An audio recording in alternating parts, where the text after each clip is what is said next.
बिस्मिल्लाहिर्रहमानिर्रहीम, अस्सलामु अलैकुम। आप देख रहे हैं GNN और मैं हूं तनसीर ज़ैदी। मैं हूं हफ्सा आसिफ। हेडलाइंस आप जान चुके। बुलेटिन के आगाज में आपको बताएं, ईरान ने दमिश्क में ईरानी कौंसल खाने पर हमले का जवाब दे दिया। ईरान ने इसराइल पर ड्रोन्स और क्रूज मिसाइल से हमला कर दिया। ईरान ने इसराइली दिफाई तंसीबात को निशाना बनाया। गोलान की पहाड़ियों और शाम के करीब भी इसराइली फौजी ठिकानों पर हमले किए गए। ईरानी पासदारान इनकलाब का कहना है कि ऑपरेशन सच्चा वादा में मखसूस मकामात को निशाना बनाया गया। हमला अक़वाम मुत्तहिदा के हक़ दिफा के चार्टर के मुताबिक आर्टिकल 51 की बुनियाद पर किया गया है। हमले के बाद ईरान, इराक, उर्दन, मिस्र, लेबनान, इसराइल ने अपनी फ़ज़ाई हदूद बंद कर दी। हमलों के बाद इसराइल में सायरन बज उठे। इसराइल ने अपने फ़ज़ाई अड्डे खाली कर दिए। इसराइल का ईरानी ड्रोन्स और मिज़ाइलों को तबाह करने का दावा। उधर इसराइल पर हमले के बाद ईरानी शहरी कौमी परचम लिए सड़कों पर निकल आए। ईरान ने दमिश्क में ईरानी कौंसल खाने पर हमले का जवाब दे दिया। ईरान ने इसराइल पर ड्रोन्स और क्रूज़ मिज़ाइलों से हमला कर दिया। ईरान ने इसराइली दिफाई तंसीबात को निशाना बनाया। गोलान की पहाड़ियों और शाम के करीब भी इसराइली फ़ौजी ठिकानों पर हमले किए गए। ईरानी पासदारान इनकलाब का कहना है ऑपरेशन सच्चा वादा में मखसूस मकामात को निशाना बनाया गया। बात करेंगे शाहिद हुसैन सईद हमारे से मौजूद हैं। मुशाहिद हुसैन सईद साहब हमारे से मौजूद हैं। मुशाहिद साहब, बहुत मशकूर है आपके वक्त के लिए। मुशाहिद साहब, अब ये जो सारी सूरत हाल ख़त्े में पैदा हो गई है, ईरान ने जो रॉकेट हमले किए हैं और मिज़ाइल दागे हैं इसराइल की जानिब, अब आप ख़त्े की सूरत हाल को किस तरफ जाता देख रहे हैं? अस्सलाम वालेकुम जी, और आपके व्यूअर्स को बड़ा अस्सलाम वालेकुम।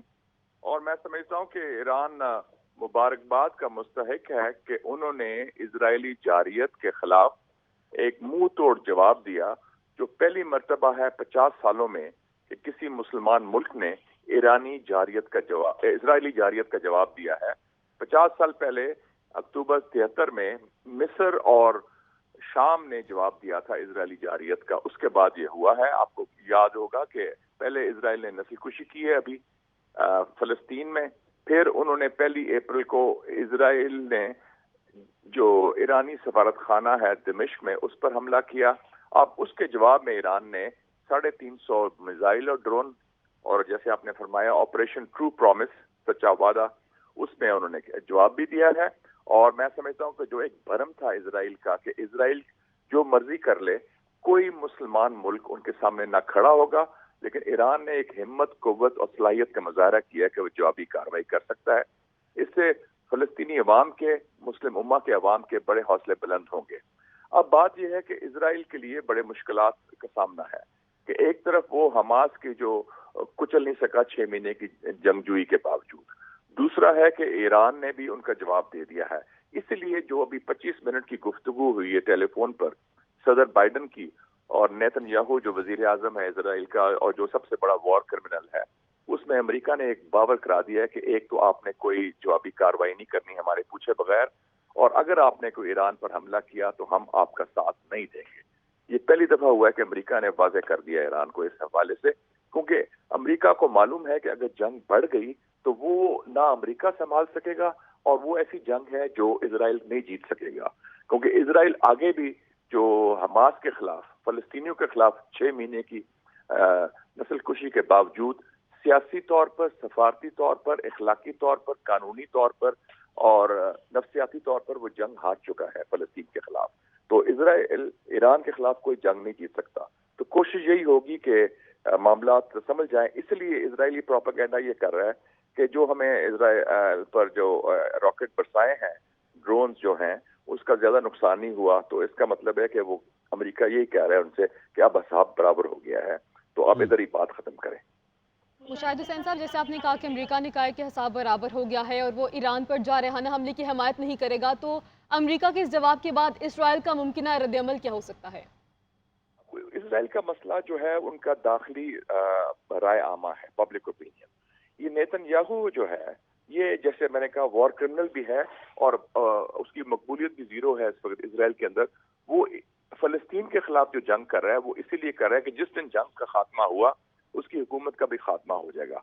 तो उसने अपना लोगों को एक तसल्ली देनी है या राय देनी है कि हमला तो हुआ है लेकिन मैंने बचा भी लिया है, और अब अगर वो कुछ करेगा, मेरा नहीं ख्याल, जो मेरा मुशाहिदा है कि वो बराह रास्त ईरान पर कोई हमला करेंगे।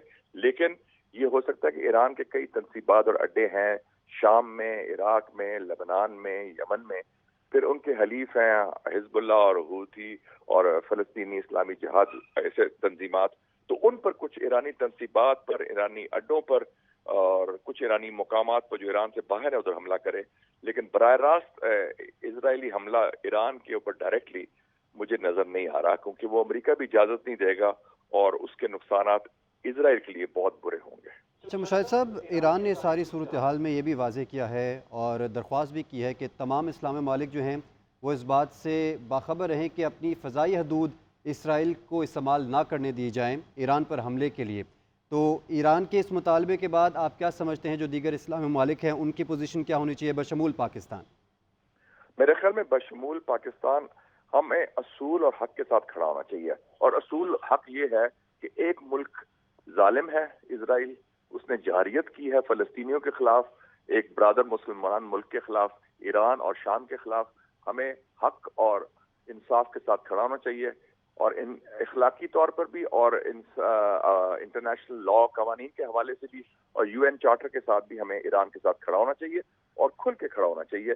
آئیں بائیں شائنی کے ہاتھ ملتے رہیں، خوف زدہ رہیں کہ وہ امریکہ کیا کہے گا، آئی ایم ایف کیا کہے گا۔ دیکھیں جی، ایسے ہی یہی پاکستان تھا جس کے وزیر اعظم تھے ذوالفقار علی بھٹو 50 سال پہلے، جنہوں نے پاکستانی پائلٹس بھیجے کہ سیرین ایئر فورس کے ساتھ 1973 کی جنگ میں انہوں نے اسرائیل کا مقابلہ کیا، یکجہتی کا اظہار کیا، اور اس کو پاکستان 2 لخت ہوا تھا 71 میں، اس پر بھی بات کر رہا ہوں 50 سال پہلے، اور ہم نے 4 اسرائیلی جہاز گرائے تھے پاکستانی ایئر فورس پائلٹس نے۔ تو ہم حق کا ساتھ دیں جی۔ جب انڈیا نے ہمیں حملہ کیا تھا پلوامہ پر، ہم نے کیا کیا تھا؟ ہم نے منہ توڑ جواب دیا تھا، 24 گھنٹے کے اندر ان کے 2 جہاز گرائے، ان کا پائلٹ ابھینندر کو پکڑا۔ تو ہم ایک اصول پرست ملک ہے، اور قائد اعظم نے یہ ملک بنایا ہی تھا اصولوں کی بنیاد پر اور حق کی بنیاد پر اور قانونی بنیاد پر۔ اچھا مشاہد صاحب، ہم نے یہ بھی دیکھا ہے کہ ایران نے یہ بات واضح کی کہ ہم نے اپنا حق کے دفاع استعمال کیا ہے، اور یو این کے وہ جو آرٹیکل 51 کا وہ حوالہ دیتے ہیں کہ اس کے تحت ہی ہم نے جوابی کارروائی کی اور حق کے دفاع کو استعمال کیا، مگر جو یو این کے سیکرٹری جنرل انطونیو گوتریس انہوں نے ایرانی حملے کی مذمت کی ہے۔ آپ کیا سمجھتے ہیں اس ساری صورتحال میں یونائٹڈ نیشنز کا کردار کیا ہونا چاہیے؟ میرے خیال میں انہوں نے مذمت حفظ ما تقدم کی ہے، اور ان کو مجبوری میں کی ہوگی، کیونکہ آرٹیکل جو آپ نے کوٹ کیا، آرٹیکل 51 جو ہے بڑا کلیئر ہے، یو این چارٹر کا حصہ ہے کہ ہر ممبر ملک کا حق ہے کہ اگر اس کے خلاف جارحیت ہو تو اس کا دفاع اس کا لازمن بنتا ہے، اور دفاع انہوں نے ٹھیک طریقے سے کیا ہے۔ لیکن اوور آل میں سمجھتا ہوں کہ جو یو این سیکرٹری جنرل کا رویہ فلسطین کے جو نسل کشی ہے، جو غازہ جینوسائیڈ پر، ان کا مثبت رہا ہے، انہوں نے اسرائیل کی تنقید بھی کی ہے جس سے اسرائیل ناراض بھی ہوا۔ تو یہ میرے خیال میں مجبوری میں بیان دیا ہے، جو بیان جائز نہیں تھا ان کا، کیونکہ جو ایران نے کیا ہے اسرائیلی جارحیت کا جواب میں، وہ یو این چارٹر کے مطابق ہے، وہ بین الاقوامی قوانین کے مطابق ہے، اور جو انٹرنیشنل لاز ہے اس کے مطابق ہے، اور یہی فرق بنتا تھا ایران کا کرنا۔ اگر ہم پر بھی حملہ ہو، پاکستان پر بھی، ہم بھی یہی کرتے۔ اچھا مشاہد صاحب، ایک طرف تو امریکہ نے یہ بات واضح کی ہے کہ ایران پر حملے کی حمایت نہیں کریں گے، لیکن اب وہیں دوسری طرف امریکہ جو ہے وہ اسرائیل کو جنگی امداد فراہم کرتا رہا ہے، اور جو ایک جینوسائیڈ چل رہا ہے اس طرف اسرائیل میں اور فلسطینیوں کے خلاف جس طرح سے جارحیت اپنائی گئی اسرائیل کی طرف سے، تو اب آپ کیا سمجھتے ہیں وقت آ گیا ہے کہ اسرائیل کی جو جنگی مدد ہے وہ بھی امریکہ کی جانب سے بند ہونی چاہیے؟ امریکہ ہو، اور آپ نے دیکھا کہ پہلا کام کیا کیا ہے بائیڈن نے سفارتی سٹیپ پر، اس نے کہا ہے کہ میں نے G7 جو گورستان کے ملک ہیں، یہ انگلینڈ، فرانس، جرمنی وغیرہ، اٹلی وغیرہ، اور اس میں جاپان بھی شامل ہے، اس کی میٹنگ بلائی ہے آج۔ اور یہ جتنے لوگ ہیں ان کی ایک منافقت، ان کی مصلحت، ان کے دورے معیار اور ان کے کال آف فیل میں جو تضاد ہے وہ بے نقاب ہو چکا ہے پچھلے 6 ماہ میں۔ جو ہمیں لیکچر دیتے ہیں انسانی حقوق پر یا جمہوریت پر یا قوانین پر، ان کا کیا ہے؟ ان کا منہ کالا ہو چکا ہے۔ اب ان کے لیے کوئی کھڑے ہونے کی جگہ نہیں، اور میں سمجھتا ہوں کہ کم از کم جو 37 امریکن کانگریس مین کے ممبرز ہیں، جس میں نینسی پیلوسی، سینیٹر مشاہد حسین سعید صاحب، سر جی این این کو وقت دے رہے تھے، آپ کے وقت کے لیے بہت شکریہ۔ ناظرین، یہ ساری صورتحال ہے، اور اسی ساری صورتحال کے حوالے سے آپ کو رپورٹ دکھاتے ہیں۔